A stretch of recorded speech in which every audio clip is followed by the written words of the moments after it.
Welcome friends, welcome to my YouTube channel NEET संसार। मैं कमलेश्वर सिंह आज आपको बायोलॉजी 360 आउट ऑफ 360 सीरीज का पार्ट 8 करवाने वाला हूं, जो अब आपके लिए बहुत ही महत्वपूर्ण रहने वाला है। तो आप सभी को वंदे मातरम। और चलिए शुरू करते हैं हमारा आज का लेक्चर। हमारा आज का जो पहला क्वेश्चन है वह है कि निम्न में से एक कोशिकीय ग्रंथि के उदाहरण का चयन कीजिए। हमें यहाँ पर बताना है कि इनमें से कौन कौन सा एक कोशिकीय ग्रंथि का उदाहरण है। तो अब अपना लार है वह बहुकोशिकीय ग्रंथि है और अपना पैनेट सेल और कलश सेल ये दोनों ही एक कोशिकीय ग्रंथि है, आपको याद करना है। अगला क्वेश्चन देखते हैं। हमारा अगला क्वेश्चन है, स्तरित सल्की उपकला का अंकुरण स्तर किस प्रकार की कोशिकाओं का बना होता है। हमें बताना है कि स्तरित सल्की उपकला का अंकुरण स्तर किस प्रकार की कोशिकाओं का बना होता है। तो यह घनाकार यानी कि क्यूबॉइडल कोशिकाओं का बना होता है। अगला क्वेश्चन देखते हैं। हमारा अगला क्वेश्चन है, कोशिका सतह का कौन सा रूपांतरण कणिकाओं को एक निश्चित दिशा में ले जाना है। बताना है कि कोशिका सतह का कौन सा रूपांतरण कणिकाओं को एक निश्चित दिशाओं में ले जाना है। तो यह बहुत ही सिंपल क्वेश्चन है और इसका जो सही आंसर है वह है ना पक्षमाव, यानी कि सीलिया कणिकाओं को एक निश्चित दिशा में ले जाता है, जैसे कि हमारे ट्रैकिया में। अगला क्वेश्चन देखते हैं। हमारा अगला क्वेश्चन है, उपकला ऊतक में आधार कला का स्त्रावण होता है, यानी कि जो बेसमेंट मेम्ब्रेन होता है उसको कौन सीक्रेट करता है। तो उसको जो सीक्रेट करता है वह है अपना उपकला ऊतक और संयोजी ऊतक, दोनों मिलकर ही इसका स्त्रावण करते हैं। अगला क्वेश्चन देखते हैं। हमारा अगला जो क्वेश्चन है वह है कि हमें यहाँ पर जो चित्र में दिया गया है उसके अनुसार इसका सही कथन करना है। तो यह जो है यह अपना कॉल्यूमनर एपिथेलियम है और यह यानी कि स्तंभाकार उपकला है जो लंबी एवं पतली कोशिकाओं का एक स्तर का बना है। यह आपको याद करना है। अगला क्वेश्चन देखते हैं। अगला क्वेश्चन है हमारा, निम्न में से कौन बहुकोशिकीय ग्रंथि नहीं है। बताना है कि इनमें से कौन सा बहुकोशिकीय ग्रंथि नहीं है। तो हमारा जो गोबलेट सेल है वह एक कोशिकीय ग्रंथि है, अभी मैंने आपको बताया है, और अन्य सभी बहुकोशिकीय ग्रंथि हैं, तो आप याद कर सकते हैं। अगला क्वेश्चन देखते हैं।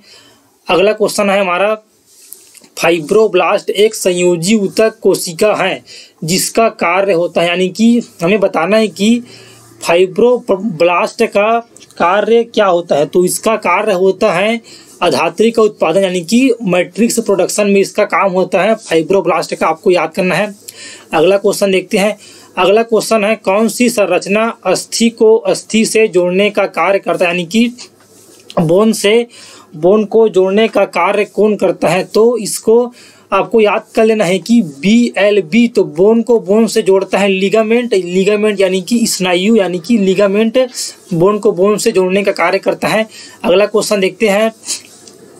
हमारा अगला क्वेश्चन है, शिथिल संयोजी ऊतक यानी कि अपना लूज कनेक्टिव टिश्यू के बारे में निम्न में से कितने कथन यहाँ पर सत्य हैं। तो देखते हैं। ऊतक कोशिकाएं एवं रेशे अधात्री में ढीले रूप से व्यवस्थित हैं, सही बात है। यह त्वचा के नीचे उपस्थित होता है, यह भी सही बात है। इसमें फाइब्रोब्लास्ट भक्षकाणु मास्ट कोशिकाएं होती हैं, यह भी सही है। रेशे एवं फाइब्रोब्लास्ट एक दूसरे से सघन गलत हैं, यह एक दूसरे से ढीले रूप में जुड़ी होती है। यहाँ पर 3 कथन सही हैं। अगला क्वेश्चन देखते हैं। हमारा अगला क्वेश्चन है, ह्यूमरस और फीमर के सिर में किस प्रकार की उपास्थि पाई जाती है। तो इसमें कैल्सीभूत उपास्थि पाई जाती है, सीधे आपको याद करना है। अगला क्वेश्चन देखते हैं। बता रहे हैं कि चित्र किस प्रकार के उदाहरण को दर्शाता है। बताना है कि यह चित्र किस प्रकार के उदाहरण को दर्शाता है। तो यह टेला सबक्यूटिनिया प्रकार के उदाहरण को दर्शाता है। अगला क्वेश्चन देखते हैं। अगला क्वेश्चन है, सर्वप्रथम किसने संकेत दिया कि प्रकाश संश्लेषण में निकलने वाली ऑक्सीजन जल से आती है? तो बताना है कि सबसे पहले संकेत किसने दिया था। तो सबसे पहले संकेत वान नील ने दिया था। इम्पॉर्टेंट क्वेश्चन है, आपके एग्जाम में आने लायक है। अगला क्वेश्चन देखते हैं। अगला क्वेश्चन है, सरल अकार्बनिक कच्चे पदार्थों से सूर्य के प्रकाश एवं क्लोरोफिल की उपस्थिति में जटिल कार्बनिक पदार्थों के संश्लेषण को प्रकाश संश्लेषण कहते हैं, जो एक अपना जो यह उपापचयिक यह अपना उपचयी अभिक्रिया है, आपको याद करना है। यह अपना एक अपचयी यानी कि बनने वाला प्रोडक्ट बनने वाला उपक्रिया है। अगला क्वेश्चन देखते हैं। हमारा अगला क्वेश्चन है, क्लोरोफिल बी क्लोरोफिल ए की तुलना में रखता है। बताना है कि क्लोरोफिल बी क्लोरोफिल ए की तुलना में 2 हाइड्रोजन कम एवं 1 ऑक्सीजन अधिक रखता है, आपको याद करना है। इनके फार्मूला से स्पष्ट है, आप देख सकते हैं। अगला क्वेश्चन है, C4 पादपों के लिए दिए गए कथनों को ध्यानपूर्वक पढ़िए और सही विकल्प का चयन कीजिए। अब बताना है हमको यहाँ पर बताना है कि C4 पादपों में CO2 का प्राथमिक स्थिरीकरण तो यह अपना पर्ण मध्योतक में होता है प्राथमिक, और उससे ऑक्सैलोएसिटिक एसिड बनता है। और अगला है, पर्ण मध्योतक कोशिकाओं में CO2 के स्थिरीकरण के लिए एंजाइम। तो यहाँ पर इसके स्थिरीकरण के लिए सभी जानते हैं कि यहाँ पर पेपकेस एंजाइम होता है। तो हमारा ऑप्शन नंबर 3 यहाँ पर सही है, सीधे आपको याद कर लेना है। इम्पॉर्टेंट क्वेश्चन है। अगला क्वेश्चन देखते हैं। हमारा अगला क्वेश्चन है, C4 पादपों की प्राथमिक कार्बोक्सिलीकरण अभिक्रिया होती है। यानी कि सबसे पहले मतलब C4 पादपों में कार्बोक्सिलीकरण यानी कि CO2 का जुड़ना कौन सी सेल में होता है? तो यह पर्ण मध्योतक कोशिकाओं के कोशिका द्रव्य में होता है, सीधे आपको याद करना है। अगला क्वेश्चन देखते हैं। हमारा अगला क्वेश्चन है, निम्न में से कौन सा कथन अप्रकाशी अभिक्रियाओं के बारे में सही है? तो जो सही कथन है, अप्रकाशी अंधकार में संपन्न होती है, यह तो सही नहीं है। यह अपना प्रकाश में भी संपन्न हो सकती है। यह प्रकाश पर आश्रित नहीं होती है। तो यह प्रकाश पर तो आश्रित नहीं होती है, लेकिन यह एक्यूरेट आंसर अपना नहीं है। यह प्रकाश अभिक्रिया के दौरान संश्लेषित उत्पादों पर निर्भर होती है। यह हमारा सही है। नहीं, यहाँ पर हमारे सभी कथन सही हैं और लगभग, लेकिन सबसे एक्यूरेट हमारा आंसर ऑप्शन नंबर 3 हमको याद करना है। अगला क्वेश्चन देखते हैं। हमारा अगला क्वेश्चन है, हमें यहाँ पर ए और बी को हमें यहाँ पर भरना है। तो हमारा जो ए है वह अंतःत्वचा यानी कि एंडोडर्मिस है, और हमारा बी यहाँ पर जाइलम है। आप सीधे याद कर सकते हैं। अगला क्वेश्चन देखते हैं। हमें यहाँ पर सही मिलान करना है, तो चलिए देखते हैं। तो अचक्रीय ETS, तो यह जो होता है अपना, यह अपने केवल ग्रेना थाइलाकाइड में यह अपना होता है, और अपना जो चक्रीय ETS है वह स्ट्रोमा थाइलाकाइड में होता है।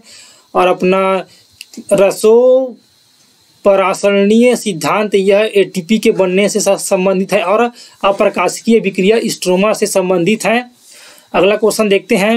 हमारा अगला क्वेश्चन है, गेहूं के पौधों में CO2 का प्राथमिक ग्रहण करने वाला कितने कार्बन वाला होता है? तो यह अपना गेहूं जो है वह C3 साइकिल वाला है, C3 साइकिल। और हम सभी जानते हैं कि जो C3 साइकिल में जो अपना कार्बन को मतलब CO2 को जो सबसे पहले ग्रहण करता है वह RuBep होता है, और यह 5 कार्बन वाला होता है। आपको सीधे आपको पता होना चाहिए।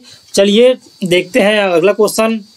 हमारा अगला क्वेश्चन है, प्रकाश संश्लेषण का प्रथम पद है। तो अब कोई इम्पोर्टेंट क्वेश्चन है, आपके NCERT में भी दिया गया है। प्रकाश संश्लेषण का पहला पद है क्लोरोफिल के इलेक्ट्रॉन का प्रकाश के फोटॉन द्वारा उत्सर्जन, यह हमारा प्रकाश संश्लेषण का पहला पद है।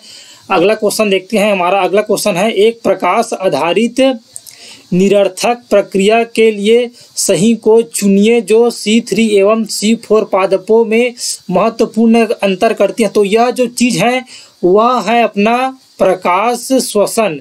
पहले तो आपको ये पता होना चाहिए कि यह C3 और C4 में जो अंतर करता है वह है प्रकाश श्वसन, और यह एक निरर्थक प्रक्रिया है और हमें इसके लिए सही कथन को बताना है। तो इसके लिए जो सही कथन है, अपना जो प्रकाश श्वसन होता है उसमें ना तो ATP और न ही NADPH का संश्लेषण होता है। इसमें ATP और NADPH किसी का भी संश्लेषण नहीं होता है, आपको याद करना है।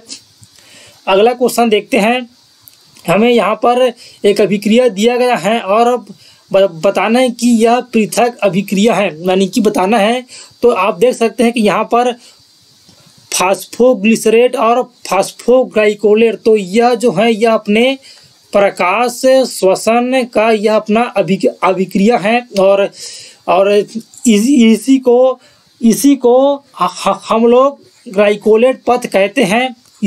तो याद कर सकते हैं यहाँ पर आप दो चीज़ याद कर सकते हैं कि अपने प्रकाश श्वसन में फास्फोग्लिसरेट और फास्फोग्लाइकोलेट बनता है और यहाँ पर RUBP ऑक्सीजनेस एंजाइम काम आता है। अगला क्वेश्चन देखते हैं।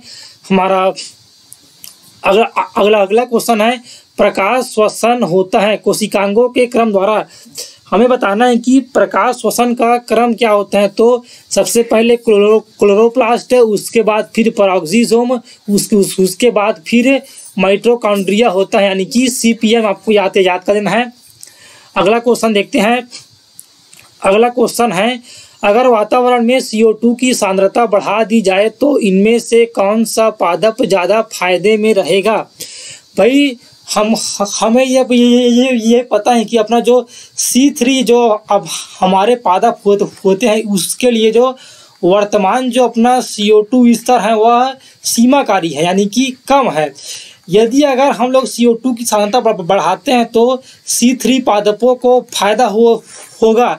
और यहाँ पर जो C3 जो पादप हैं वह है यहाँ पर हमारे टमाटर और बेल मिर्च, तो इन दोनों को ज़्यादा फायदा होगा, इनका उत्पादन ज़्यादा होगा। अगला क्वेश्चन देखते हैं। हमारा यहाँ पर अगला क्वेश्चन है, बताना है कि इनमें से कितने कारक प्रकाश संश्लेषण को प्रभावित करने वाले बाह्य कारक से संबंधित हैं। तो CO2 सांद्रता, ताप, जल और हमारा यहाँ पर प्रकाश और वातावरणीय CO2, ये सभी हमारे अपने बाह्य कारक हैं। और यहाँ पर तो इस हिसाब से हमारा यहाँ पर हमारे 4 हमारा वातावरणीय CO2 नहीं है, यहाँ यह भी हमारा है और प्रकाश तो है ही, हमारा जल बाह्य नहीं है, बाकी ये चारों हैं, आपको याद कर लेना है। अगला क्वेश्चन देखते हैं। हमारा अगला क्वेश्चन है, प्रकाश संश्लेषण के दौरान निम्न में से कौन सा ऑक्सीकरण का उत्पाद है।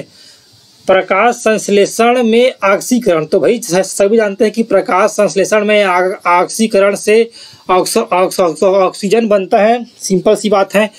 अगला क्वेश्चन है, निम्न में से कितने पादप केल्विन चक्र के द्वारा CO2 स्थिर करते हैं। तो इनमें से जितने C3 पादप हैं वे सभी अब अपने केल्विन चक्र के द्वारा CO2 को स्थिर करेंगे। इसका आंसर आपको कमेंट करना है। मैंने आपको अब अपना उसका ट्रिक दे दिया है। अगला क्वेश्चन देखते हैं। हमारा अगला क्वेश्चन है, सुक्रोज के एक अणु के संश्लेषण के लिए केल्विन चक्र के चयन पद में कितने ATP अणुओं की आवश्यकता होगी। तो अब चयन पद में अपने चयन पद में 2 ATP लगते हैं, हम सभी जानते हैं। और अपने एक ग्लूकोज के लिए इसका 6 चक्र अब अपना लगता है कि किसका, अपना केल्विन चक्र का। तो हमारा जो सुक्रोज है वह अब अपने 2 ग्लूकोज का बना हुआ है, यानी कि 12 कार्बन का है। तो इसलिए यहाँ पर इसका 12 चक्र और 12 गुणी 2 करेंगे तो हमारा यहाँ पर 24 ATP की आवश्यकता होगी। आप देख लेना है कि 24 ATP की आवश्यकता होगी। अगला क्वेश्चन देखते हैं। अगला क्वेश्चन है पत्तियों में पहुंचने वाले जल का कितना प्रतिशत प्रकाश संश्लेषण एवं पादप वृद्धि के उपयोग में लाया जाता है? तो 1% से भी कम भाग इसके उपयोग में लाया जाता है। अगला क्वेश्चन देखते हैं। हमारा अगला क्वेश्चन है अंधकार अभिक्रिया के जैव संश्लेषी पथ यानी कि बायोसिंथेटिक पथ C3 एवं C4 का वर्गीकरण प्राथमिक रूप से आधारित है, यानी कि इनका जो वर्गीकरण है वह प्राथमिक रूप से किस चीज़ पर आधारित है? तो इनका जो वर्गीकरण है वह प्रारंभिक CO2 स्थिरीकरण पर आधारित है, आपको याद करना है। अगला क्वेश्चन देखते हैं। अगला क्वेश्चन है CM पादपों में केल्विन चक्र होता है। बताना है कि CM पादपों में केल्विन चक्र जो होता है हमारा वह पर्ण मध्योतक के हरित लवक के स्ट्रोमा में दिन के समय होता है, आपको याद करना है। अगला क्वेश्चन देखते हैं। हमारा अगला क्वेश्चन है थाइमिन नाइट्रोजन क्षारक डीऑक्सीराइबोस शर्करा के किस कार्बन पर जुड़ता है? यानी कि थाइमिन यानी कि यह हमारा हो गया अपना यह हो गया हमारा पिरामिडीन। हमारा थाइमिन जो है वह पिरामिडीन है और यह जो जुड़ता है यह हमारे कार्बन नंबर 1 से जुड़ता है, आपको याद करना है। अगला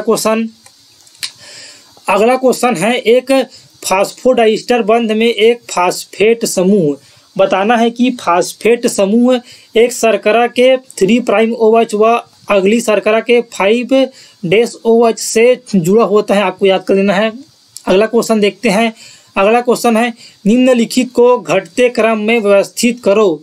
इनकी घटते क्रम यानी कि बड़े से छोटे, घटते क्रम यानी कि यही होता है बड़े से छोटे। तो यहाँ पर हमें बड़े से छोटे क्रम में जब करेंगे तो जीनोम, फिर गुणसूत्र, जीन, न्यूक्लियोटाइड आपको याद कर लेना है।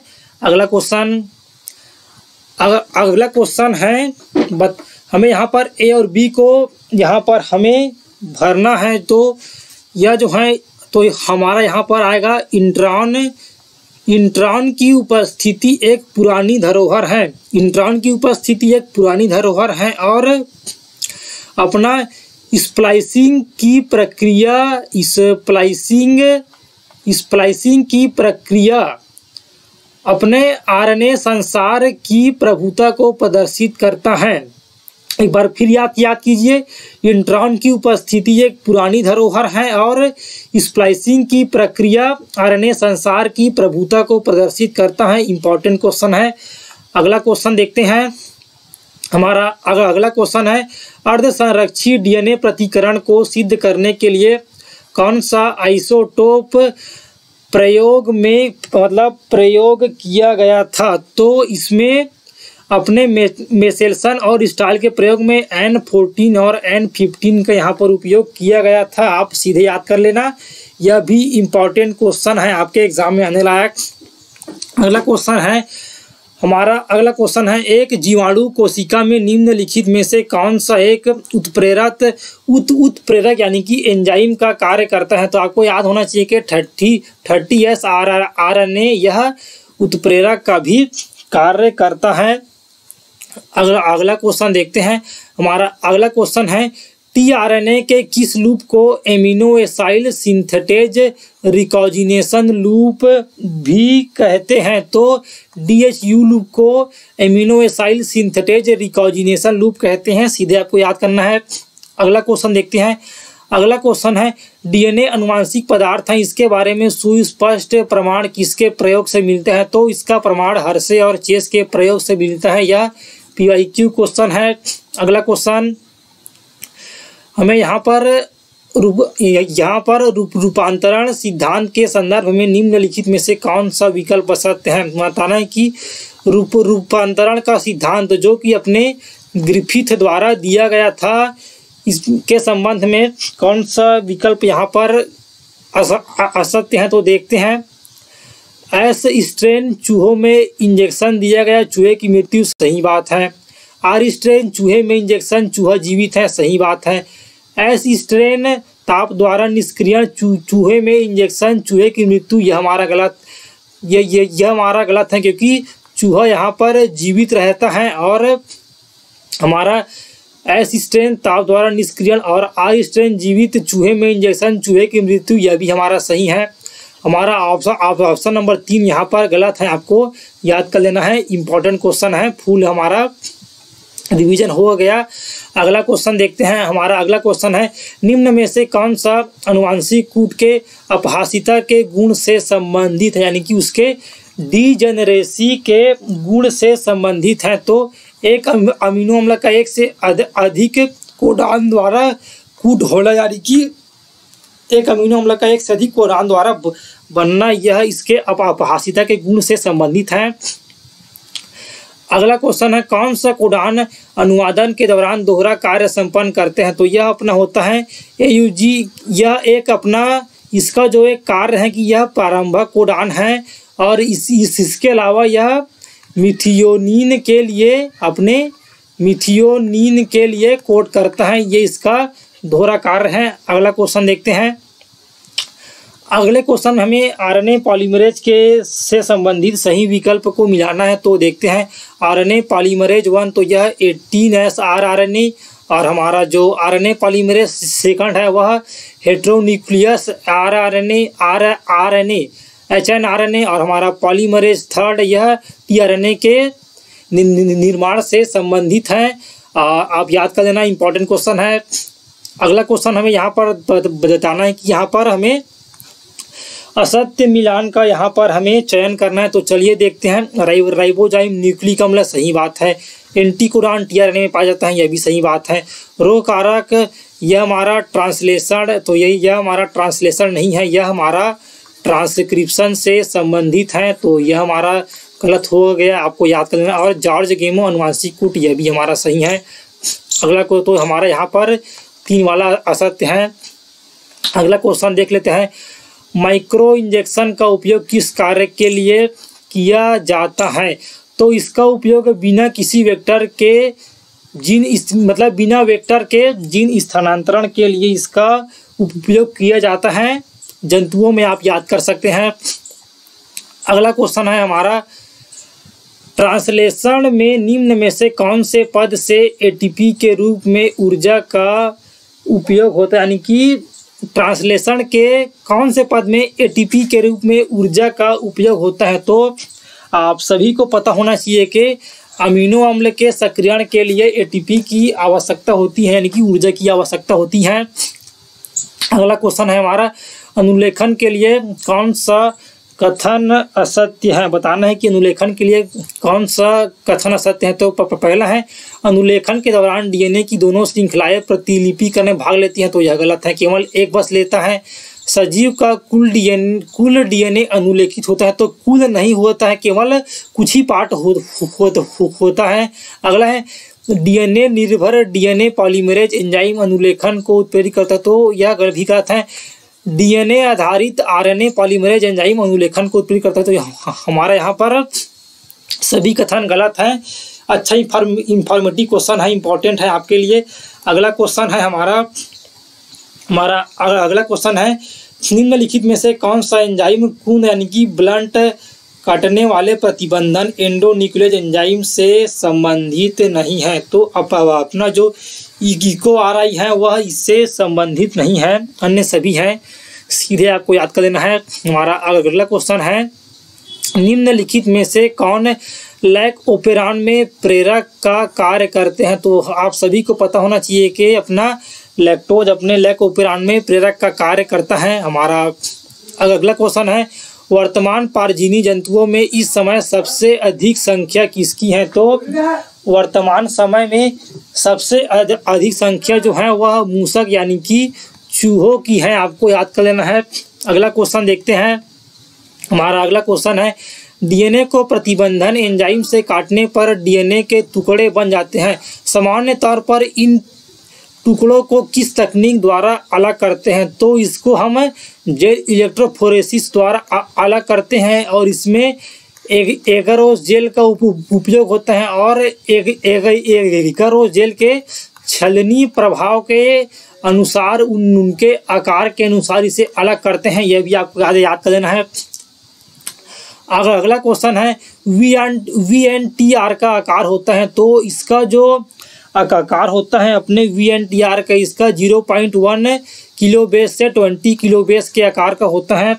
अगला क्वेश्चन है हमारा, बड़ी संख्या में आंकड़ों की प्राप्ति के लिए उच्च गणितीय संगणक साधन की आवश्यकता होती है, जिससे आंकड़ों के संग्रहण, विश्लेषण व पुनः उपयोग में सहायता मिलती है।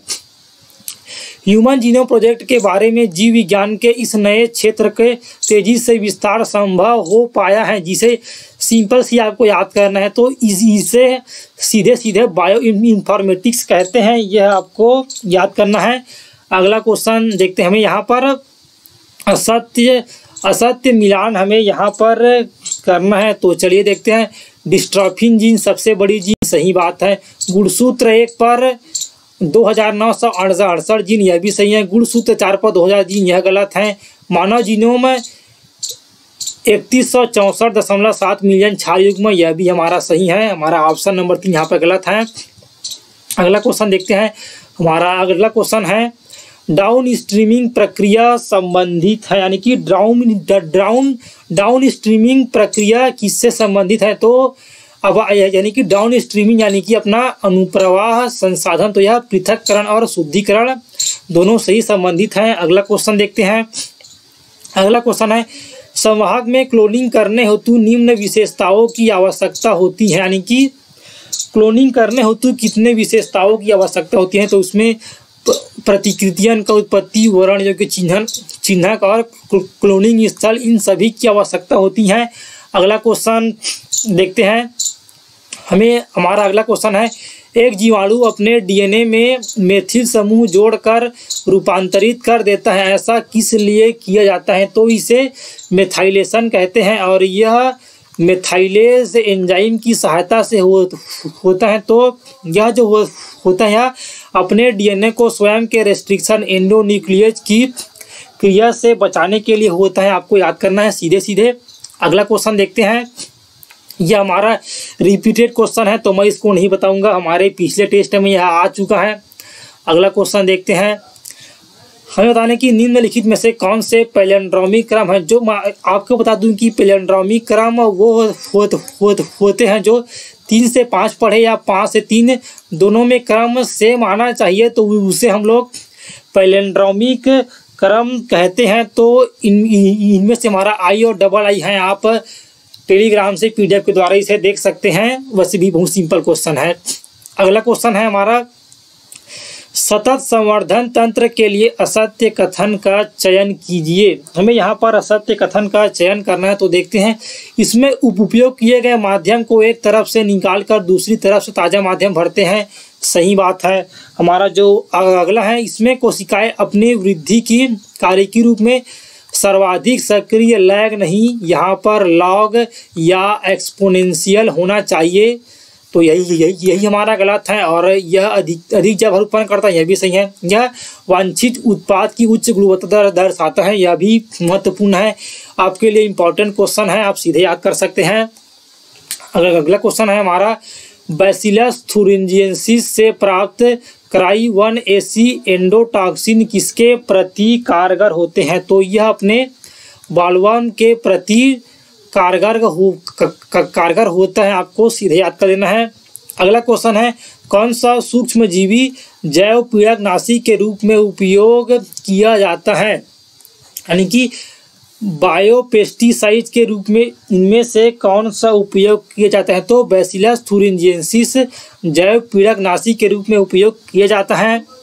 अगला क्वेश्चन देखते हैं। हमें यहाँ पर गलत युग्म का यहाँ पर चयन करना है, तो एलिजा आणविक निदान बिल्कुल सही बात है। PCR जीन प्रवर्धन सही है। रोजी पारजीनी भैंस, यह पारजीनी गाय है। और ADA जीन चिकित्सा, यह भी हमारा सही, हमारा ऑप्शन नंबर 3 यहाँ पर गलत है।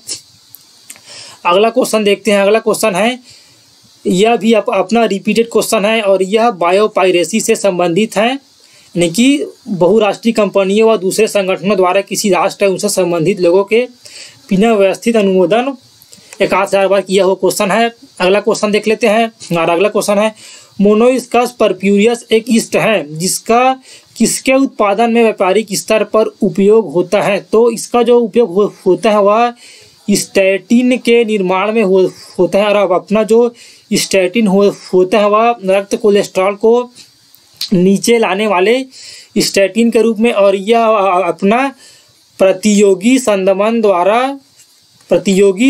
द्वारा इसका मतलब काम करता है, या प्रतियोगी संदमन द्वारा अपना स्टैटिन।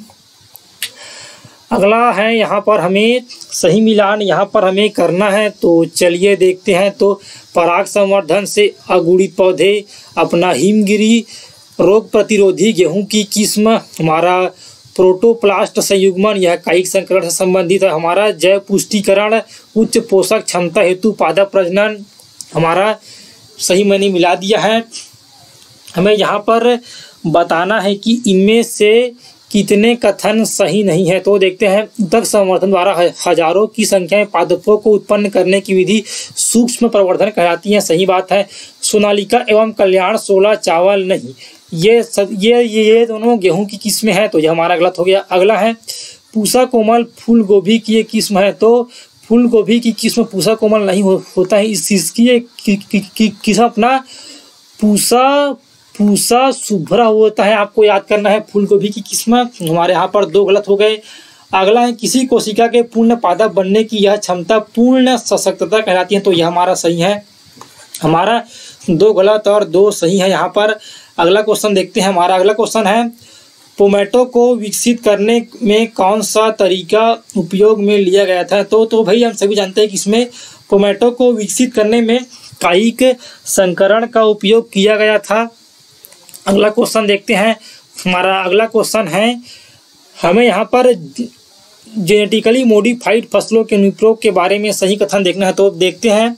पौधों द्वारा खनिज उपयोग क्षमता में वृद्धि, सही है। कटाई के पश्चात होने वाले नुकसान को कम करने में सहायता करना, यह भी सही है। रासायनिक पीड़कनाशकों पर कम निर्भरता, यह भी सही है। अजैव प्रतिबलों जैसे कि ठंडा, सूखा, लवण तथा ताप के प्रति अधिक सहिष्णु फसलों का निर्माण, यह भी सही है। हमारे यहाँ पर चारों कथन सही हैं। अगला क्वेश्चन देखते हैं। अगला क्वेश्चन है इथेनॉल का व्यापारिक स्तर पर उत्पादन किसकी एक विशिष्ट स्पीसीज के माध्यम से करा जाता है, तो इसको हम सैकरोमाइसीज की सहायता से करवाते हैं, इसे ब्रीवर्स ईस्ट भी कहते हैं। अगला हमारा क्वेश्चन है जीन चिकित्सा के दौरान एडीए के क्लोन डीएनए को रोगी की कोशिकाओं में स्थानांतरित करने के लिए वाहक का उपयोग किया जाता है, तो यहाँ पर रेट्रोवायरस का उपयोग किया जाता है। आपको सीधे याद कर लेना है। देखते हैं। अगला क्वेश्चन है हमारा भारत सरकार द्वारा कौन सा निकाय जन सेवा के लिए जीएम शोध और जीएमजीओ के प्रवर्तन से सुरक्षा को नियंत्रित करता है, तो यह अपना है आनुवांशिक इंजीनियरिंग स्वीकृत कमेटी, यानी कि अब अपना GEAC होता है, यह आपको याद करना है। अगला क्वेश्चन है हमारा जेनेटिक इंजीनियरिंग द्वारा मानव यानी कि मानव के इंसुलिन के उत्पादन में निम्न में से कौन सा एक प्रमुख चुनौती है, यानी कि जेनेटिक इंजीनियरिंग द्वारा मानव इंसुलिन है, यहाँ हमारा पर मानव इंसुलिन के उत्पादन में इनमें से कौन सा चुनौती का में देखने को पड़ता है, तो इसका जो मेन चुनौती है वह है हमारा इंसुलिन को परिपक्व अवस्था में एसिमिलेट करना, यह हमारा एक प्रमुख चुनौती रहता है हमारे अपने इसके इंसुलिन के उत्पादन में, यह एक मुख्य चुनौती है हमारे। अगला क्वेश्चन देखते हैं। अगला क्वेश्चन है तेल अधिप्लावन के जैवोपचार में सफलतापूर्वक उपयोग किया जाने वाला आनुवांशिकता इंजीनियरिंग सूक्ष्मजीव कौन है, तो यह अपना स्यूडोमोनास पुटिडा है, आपको याद करना है। अगला क्वेश्चन है हमारा लैक्टिक एसिड बैक्टीरिया दूध को दही में बदल देते हैं, यह किस विटामिन की मात्रा में प्रचुर होता है, तो यह विटामिन B12 की मात्रा में प्रचुर होते हैं। अगला क्वेश्चन है हमारा डीएनए और आरएनए दोनों में पाए जाने वाले प्यूरिन कौन से हैं, माने कि दोनों में पाए जाने वाले जो प्यूरिन है वह एडेनिन और ग्वानिन है। अगला क्वेश्चन देखते हैं। हमारा जो यहाँ पर अगला क्वेश्चन है वह हमें यहाँ पर सही ऑप्शन का मिलान करना है, तो देखते हैं।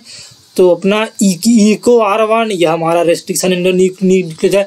पॉलीइथिलीन ग्लाइकॉल यह हमारा जीन स्थानांतरण से संबंधित है। एक्स गॉल यह हमारा क्रोमोजेनिक सब्सटेंस है। और हमारा लाइसोजाइम बैक्टीरियल कोशिका भित्ति का पाचन से संबंधित है। हमारा अगला क्वेश्चन है, अनुषंगी डीएनए यानी कि सैटेलाइट डीएनए किस एक क्षेत्र में एक उपयोगी साधन होता है? या किस क्षेत्र में उपयोगी साधन होते हैं? तो अपने फॉरेंसिक साइंस यानी कि न्यायालयी विज्ञान में एक उपयोगी साधन होता है। अगला क्वेश्चन देखते हैं। अगला क्वेश्चन है, सर अलेक्जेंडर फ्लेमिंग ने पेनिसिलिन को किससे प्राप्त किया था? तो इसको सभी जानते हैं कि पेनिसिलियम नोटेटम से इसे प्राप्त किया गया था। अगला क्वेश्चन है, भारत में बायोगैस उत्पादन की प्रौद्योगिकी का विकास मुख्यतः किन आयोग के प्रयासों से संभव हो पाया? यह भी आपके लिए इम्पोर्टेंट क्वेश्चन है। यह अपने IARI और KVIC के द्वारा दोनों के सहयोग से संभव हो पाया। अगला हमारा क्वेश्चन है, बैक्यूलो वायरसेस यानी कि बैक्यूलो विषाणु जो जैव नियंत्रण का कार्य करते हैं संबंधित हैं, वह किस वंश से संबंधित हैं? तो ये वंश न्यूक्लियोपाली विषाणु वंश से ये संबंधित है। आपको याद करना है, इंपॉर्टेंट क्वेश्चन है। अगला जो हमारा क्वेश्चन है, हमारा अगला क्वेश्चन है, इनमें से कौन सा ओपेरॉन का भाग नहीं, यानी कि बताना है कि इनमें से कौन सा ओपेरॉन का भाग नहीं है? तो इन्हेंसर ओपेरॉन का भाग नहीं है, अन्य सभी हैं, जैसे कि प्रमोटर, स्ट्रक्चरल जीन और ऑपरेटर, ये सभी ओपेरॉन के भाग हैं। अगला क्वेश्चन है, विटामिन तथा खनिज के उच्च स्तर वाली अथवा उच्च प्रोटीन तथा स्वास्थ्यवर्धक वसा वाली फसलों का प्रजनन कहलाता है? तो यह अपना जैव पुष्टिकरण यानी कि बायोफोर्टिफिकेशन कहलाता है। आपको सीधे याद कर लेना है। अगला क्वेश्चन देखते हैं। हमारा अगला क्वेश्चन है, संबंध काय किसकी कोशिकाओं में नहीं पाया जाता? तो संबंध काय जो है वह जीवाणु कोशिका में नहीं पाया जाता है, बाकी में पाया जाता है। यानी कि संबंध काय अपना प्रोकैरियोट में नहीं पाया जाता है और यूकैरियोट में पाया जाता है। अगला क्वेश्चन है, भारत में हरित क्रांति किस दौरान हुई? तो यह अपना जो हरित क्रांति है वह 1960 के दशक में हुई थी।